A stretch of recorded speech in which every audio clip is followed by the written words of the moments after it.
बघितलं तर 1992 पासून महाराष्ट्रामध्ये खुल्या पद्धतीने होणाऱ्या विद्यार्थी परिषद निवडणुका या बंद आहेत। आज महाराष्ट्रामध्ये महाविद्यालयांवर असेल किंवा वेगवेगळ्या विद्यापीठांमध्ये असेल, जो विद्यार्थी हा पहिल्या 3 क्रमांकामध्ये असतो किंवा जो विद्यार्थी हुशार असतो त्याला वर्गाचं CR बनवलं जातं, कॉलेजचं GS बनवलं जातं किंवा विद्यापीठाचं UR बनवलं जातं। परंतु जर आपण बघितलं तर 1992 पर्यंत महाराष्ट्रामध्ये या खुल्या पद्धतीने निवडणुका व्हायच्या आणि लोकशाही पद्धतीने त्या ठिकाणी सर्वसामान्य घरातलं नेतृत्व हे शिक्षण क्षेत्रामध्ये येण्यासाठी त्या ठिकाणी वाव होता। परंतु महाराष्ट्रामध्ये या निवडणुका पूर्णपणे बंद आहे।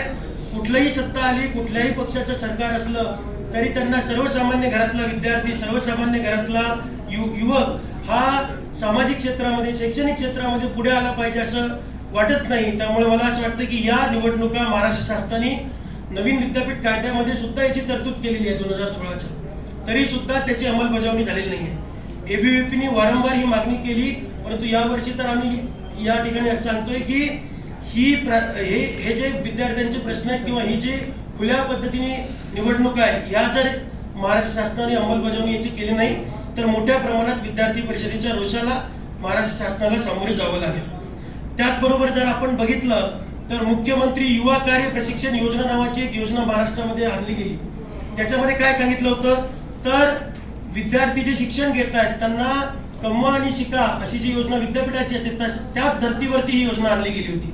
त्याच्यामध्ये इंटर्नशिप देऊन स्टायपेंड ठरवला गेला होता, परंतु महाराष्ट्रामध्ये असे अनेक जिल्हे आहेत की ज्याच्यामध्ये या स्टायपेंडचा कुठलाही एकही रुपया विद्यार्थ्याला मिळालेला नाही। त्यामुळे फक्त घोषणा करायच्या, फ्री वाटप करण्याच्या नावाखाली सरकारने फक्त वेगवेगळ्या योजना चालवायच्या। आमचा विरोध नाही आहे त्या कुठल्याही फ्री बीजला, परंतु शिक्षण क्षेत्रामध्ये सकारात्मक बदल घडवून आणण्यासाठी जे विद्यार्थी परिषदेने वारंवार मागणी केली होती की शिक्षा पे खर्चा कितना हो, बजेट का 6वां हिस्सा हो, म्हणजे 6% बजेटच्या हे शिक्षणावर खर्च झाला पाहिजे।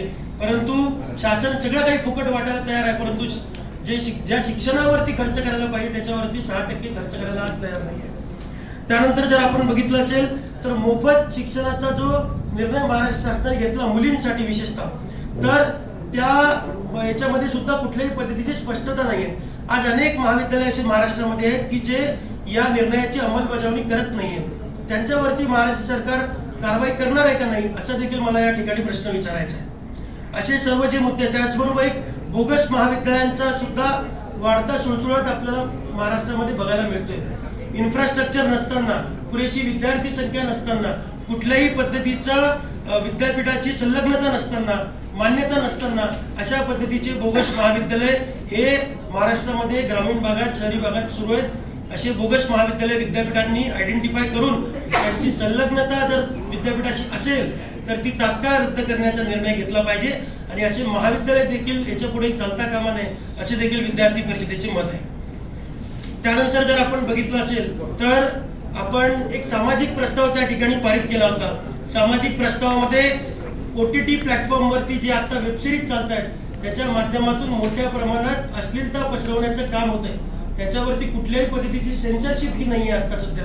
त्यामुळे युवकांना भ्रमित करण्यासाठी, एका वेगळ्या मार्गाला लावण्यासाठी हे OTT प्लॅटफॉर्मवरचे जे काही वेबसिरीज आहेत त्या कारणीभूत ठरताय की काय असा प्रश्न देखील पडतोय। आपण जर बघितलं असेल तर कॉलेज कॅम्पसवरती व्यसनाधीनता आणि गुन्हेगारीच्या घटना या दिवसेंदिवस वाढत आहेत। बारामतीमध्ये आपण जर बघितलं असेल तर त्या कॉलेजवरती कोयत्याने वार करून त्या ठिकाणी हल्ला करून त्या विद्यार्थ्याचा एका अर्थाने तिथे त्या ठिकाणी खून करण्याचं काम त्या ठिकाणी केलं गेलं आहे। त्यामुळे अशा घटना वारंवार वाढत आहेत। ड्रग्जचं प्रमाण दिवसेंदिवस वाढत आहे, यावरती काहीतरी कठोर उपाययोजना करण्याची गरज आहे। विद्यार्थ्यांना महाविद्यालय परिसरामध्ये पोषक आणि चांगलं वातावरण निर्माण होईल यासाठी शैक्षणिक परिवारातल्या सर्व घटकांनी प्रयत्न करणं हे गरजेचं आहे। त्यामुळे मला असं वाटतं की या सर्व विषयांवरती विद्यार्थी परिषद पुढच्या वर्षभरामध्ये मोठ्या प्रमाणात काम करणार आहे। लवकरच आम्ही मुख्यमंत्री असतील, शिक्षण मंत्री असतील, वेगवेगळ्या खात्याचे मंत्री असतील यांना भेटून या विषयामध्ये आम्ही हे जे प्रस्ताव पारित केलेत हे त्यांच्याकडे सुपूर्द करणार आहे आणि वर्षभर या विषयांचा पाठपुरावा करणार आहे। जर गरज पडली तर विद्यार्थी परिषदेचे कार्यकर्ते हे रस्त्यावर उतरून त्या विषयांचा पाठपुरावा केल्याशिवाय शांत बसणार नाही असं देखील मी या पत्रकार परिषदेच्या निमित्ताने सांगतो।